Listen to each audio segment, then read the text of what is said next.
பொண்டாட்டியோட சண்டையா இருக்கும் போல. ஆட்டோ ஓட்டுவான்ல பாண்டி, ஆமா. அவன் பொண்டாட்டி பெயிண்ட் அடிக்க வந்த பெயிண்டோட சேர்ந்து ஓடி போயிட்டாங்க. என்னடா சொல்ற? ஆமாண்ணே, டீ கடையில் உட்காந்து அதான் பேசிட்டு இருக்காங்க. நம்ம பாண்டி இருக்கான ஆட்டோ பாண்டி, அவன் பொண்டாட்டி வீட்டுக்கு பெயிண்ட் அடிக்க வந்து பெயிண்டோட ஓடி போயிட்டாலையா. உனக்கு யாரையா சொன்னா? டீக்கடை கூட இதாயா பேச்சு, உனக்கு தெரியாதா? யோ, என்ன அவன் பொண்டாட்டி பெயிண்ட் அடிக்க வந்த பெயிண்டோட ஓடி போயிருச்சான்? கத்தாதடா. நானே இந்த விஷயம் வெளியே தெரியக்கூடாதுன்னா எனக்குள்ளேயே போட்டு புதைச்சிட்டேன்டா.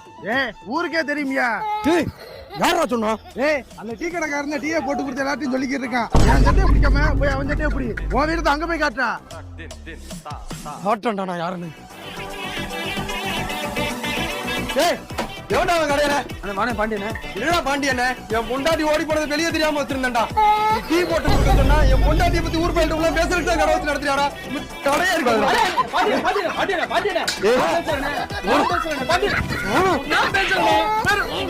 தொடங்க